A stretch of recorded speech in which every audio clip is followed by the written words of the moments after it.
Hello, what's up everybody, welcome back to the channel everyone and it's news time। তো বরাবরের মতো থাকছে আজকে অনেক ইন্টারেস্টিং নিউজ, দেখতে থাকুন ভিডিওটি, জানতে পারবেন অনেক কিছুই। তো প্রথমের যে নিউজটি আসছে সেটি ইন্টেলকে কেন্দ্র করে, কেননা 50 বছর পূর্তি হয়ে গেছে ইন্টেলের 4004 এই মাইক্রোপ্রসেসরটি, আর এটি ইন্টেলের 3 মহান ইঞ্জিনিয়ার ডিজাইন করেছিলেন, আর তারা হচ্ছেন Federico Faggin, Stan Mazor and Ted Hoff. আর এই 50 বছরের কম্প্যারিজনে আগের চেয়ে নতুন সিপিইউ কতটা ইভলভ করছে এটি আপনারা দেখতেই পারছেন, আর এরকমটা ক্ল্যারিফাই করেই দিয়েছে প্যাট গ্লেসিঞ্জার, সিইও অফ ইন্টেল। আর 1971 সালে বাংলাদেশ যখন যুদ্ধাবস্থায় ছিল সেই সময়ের এটি সিপিইউ, যা সেই সময়ের একটা ইভলিউশনারি টেকনোলজি ছিল। We respect for this.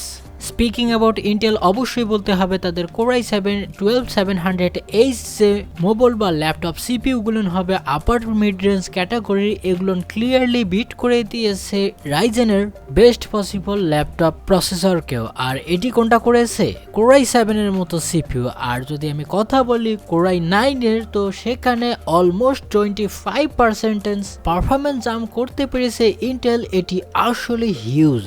তবে এরকম নিউজ শোনার পরে AMD বলছে আমরা কিভাবে পিছিয়ে থাকতে পারি, কেননা তারাও নিয়ে আসতে চলেছে নেক্সট জেনারেশনের 6000 সিরিজ এপিইউ, যা আমরা লিখে দেখতেই পারছি একটা Asus এর ROG Strix Scar 15 ল্যাপটপের ক্ষেত্রে, কেননা সেখানে অফার করছে AMD Ryzen 9 6900HX। আর যদি আমি ল্যাপটপের কথা বলি, তো সেক্ষেত্রেও লেটেস্ট অ্যাডপ্ট করতে যাচ্ছে তারা, কেননা GeForce RTX 3080 Ti laptop edition আমরা দেখতে পারবো হয়তোবা, কেননা কয়েকদিন আগের লিকেও এরকমটা আসছিল যে ল্যাপটপ বা নোটবুকের জন্য এরকম ভেরিয়েন্ট আসতে পারে। আর এটি pretty huge news for AMD। তবে দেখি এর পারফরমেন্স সম্পর্কিত কিছু বিষয় আমাদের সামনে আসেনি, তবে হ্যাঁ প্রোডাক্টের লিক আমাদের সামনে চলে এসেছে।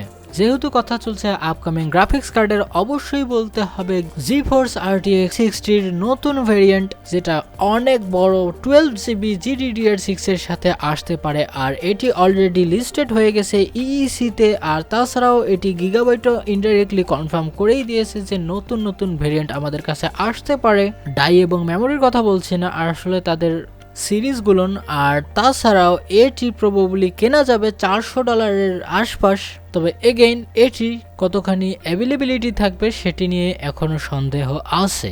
আর এটি হয়তোবা নেক্সট মান্থ এবং শুরুর দিকেই আসতে পারে আশা করা যাচ্ছে। তবে 2021 বা 22 সালে এসে RTX 3060 বা Ti না এনে আগের টুরিং বেস 2060, এটা আসলেই কনফিউজিং একটা ব্যাপার। তবে একটা কথা আছে না যে নাই মামার চেয়ে কানা মামা অনেক ভালো, বিষয়টা ঠিক এরকমই হয়ে যাচ্ছে। তারপরের যে নিউজটি আসছে সেটি এনভিডিয়ার কাছ থেকে, আর এটি একটা খুবই ভালো নিউজ, কেননা এনভিডিয়া ইমেজ স্কেলিং যে আছে, অর্থাৎ আপস্কেলিং টেকনোলজি বা সফটওয়্যার, এটিকে তারা ওপেন সোর্স রাখতে চাচ্ছে। আর NIS অর্থাৎ এনভিডিয়া ইমেজ স্কেলিং সকল গেমস এবং সফটওয়্যার অ্যাভেলেবেল হয়ে যাবে বা সাপোর্ট পেতে চলেছে উইথ DLSS 2.3 থেকে। আর তাছাড়াও যদি কথা বলি ICATর, তো সেক্ষেত্রেও কিছু বলার আছে, কেননা অলরেডি এই টুলটিও তারা সবার জন্য অ্যাভেলেবেল করে দিয়েছে। আর এই ICATটি কি? তো এটি হচ্ছে free image comparison and analysis tool, আর এটিও বেসড অন DLSS এর উপর, যা অনেক ইমেজকে সাইড বাই সাইড কম্পেয়ার করবে এবং অ্যানালাইজ করবে। আর তার ফলে যে একটা আউটপুট দিবে বা এর মাধ্যমে আপনি কি করতে চান, তো সেটিরও কিছু স্যাম্পল আপনি পেয়ে যাবেন। আর এটি আসলে কুল ফিচার ফর ফ্রি। তারপরের যে নিউজটি আসছে সেটিও ইন্টেলকে কেন্দ্র করে, কেননা ইন্টেলের Core i5 12400K যে ইঞ্জিনিয়ারিং স্যাম্পল, এটি বিক্রি হচ্ছে শুধুমাত্র $230 প্রাইস ট্যাগে। আর আশা করা যাচ্ছে এটি এরকম প্রাইসিং এর সাথে আসবে। আর এটি যদি এরকম প্রাইসিং এর সাথে আসে, আসলে একটা মজার বা যে আসল একটা ইন্টারেস্টিং ফ্লেভার আমরা ইন্টেলের কাছ থেকে পাবো। তবে অবভিয়াসলি বাংলাদেশে একটু প্রাইস বেশি থাকবে, তবে 22,000-এর কাছাকাছি থাকলে আমি মনে করব যে এটি one of the greatest CPU হতে চলেছে এই সেগমেন্টের জন্য। তবে এই সিপিইউটিতে যদি UHD 770 থাকতো, সেটি আসলে আরো ইন্টারেস্টিং হতো বলে আমি মনে করি। তার কারণ UHD 770 আসলে মোটামুটি একটা ভালো পারফরমেন্স দিতে পারে উইদাউট গ্রাফিক্স কার্ড। তবে দেখি বাজেট সেগমেন্টের মাদারবোর্ড কবে আসে। যেহেতু কথা চলছে ইন্টেলের, অবশ্যই বলতে হবে তাদের নেক্সট জেনারেশন র্যাপটর লেগ অথবা 13 জেন সিপিইউর কথা। আর সেখানে নতুন একটা ভোল্টেজ রেগুলেটরি আসতে চলেছে যার নাম হচ্ছে DLVR অর্থাৎ digital liner of voltage regulator, যা এতটাই ভোল্টেজ অপটিমিস্টিক হবে যা সর্বোচ্চ 25% পাওয়ার বাঁচাতে পারবে, যা এগেন বিশাল একটা ব্যাপার ইন্টেলের জন্য। আর তাছাড়াও যদি আপনি নর্মাল বোর্ডেও চালাতে চান, অর্থাৎ আমি টেকনিক্যাল বেশি টার্মে যাচ্ছি না, তো আপনি সর্বোচ্চ 7% পারফরমেন্স ইনক্রিজ করতে পারেন উইথ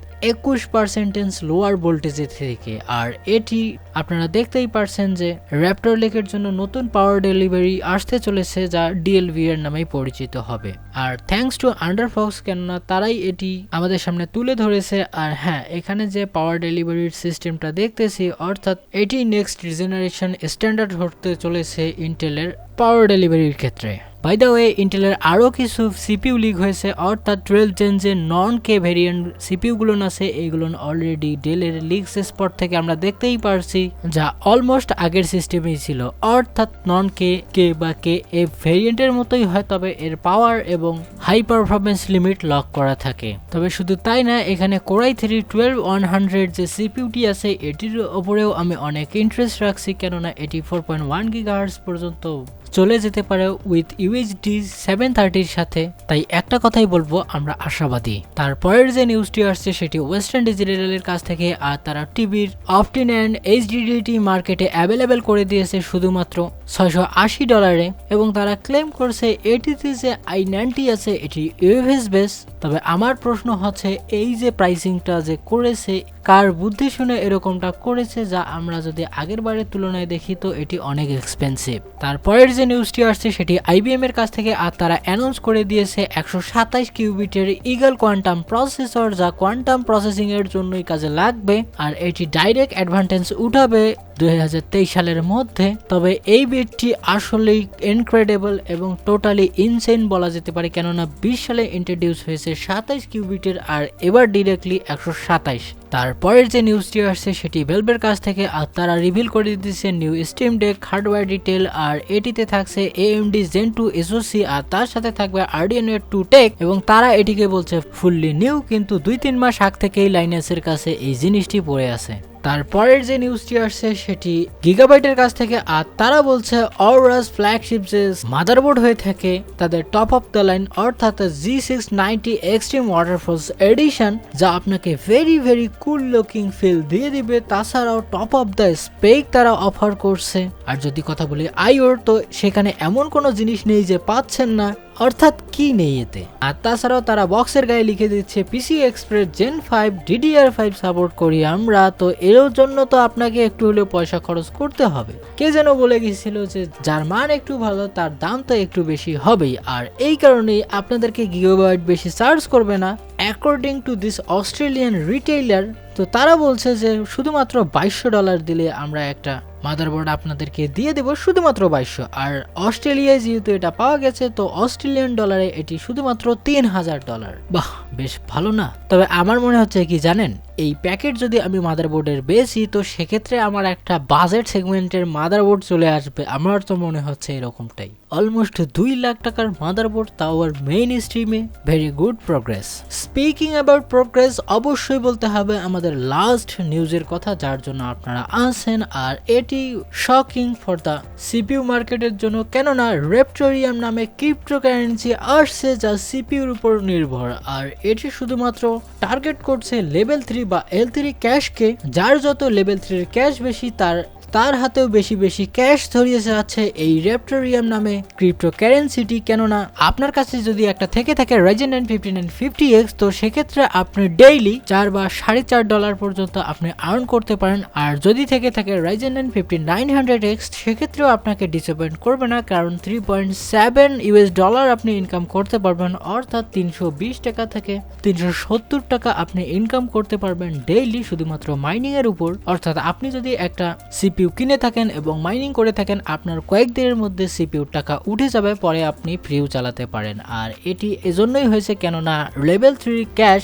এএমডির সবচেয়ে বেশি, কেননা এই সিপিইউ গুলোতে অর্থাৎ সিঙ্গেল সিপিইউতে আপনি পেয়ে যাচ্ছেন 70 বা 72 এমবির ক্যাশ। তাই আপনারা যারা এএমডির সিপিইউ কিনতে যাচ্ছেন আগেভাগেই কিনে নিন, হয়তোবা এটিরও শর্টেজ আসতে পারে। আর তার চেয়েও যদি ভয়ঙ্কর একটা নিউজের কথা বলি তো সেটি আরও একটু ভয়ঙ্কর হতে চলেছে, কেননা 6000 সিরিজের যে সিপিইউ গুলো আসতে চলেছে আপনারা জানেন যে এটি 3D ভি ক্যাশে হবে, অর্থাৎ স্ট্যাকিং টেকনোলজি, যাতে আরও বেশি করে লেভেল 3 ক্যাশ আমরা দেখতে পারবো, বলা যায় অনেক বেশি। তাই সেটিকেও ফেভার করবে। আর যদি এরকমটা শুরু হয়ে যায় তো আপনারা সিপিইউ কেনার চিন্তা ভাবনা বাদ দিন, কেননা মাইনার মহান আর বাকি সবাই হনুমান। তাই বলা যেতেই পারে এটি একটা লোমহর্ষক নিউজ। আর এরকমটা করতে না চাইলে বা আপনি সিপিইউ কস্টে ভোগেন, এরকমটা করতে না চাইলে এখনই সাবস্ক্রাইব করে দিন আমার চ্যানেলকে, নেক্সট টাইম আপনি যাতে ভালো ভালো কন্টেন্ট পেতে পারেন পিসি এবং টেকনোলজির উপর। তো আজকের মতো এ পর্যন্তই। ভালো লাগলে লাইক দিন, না লাগলে ডিসলাইক দিন।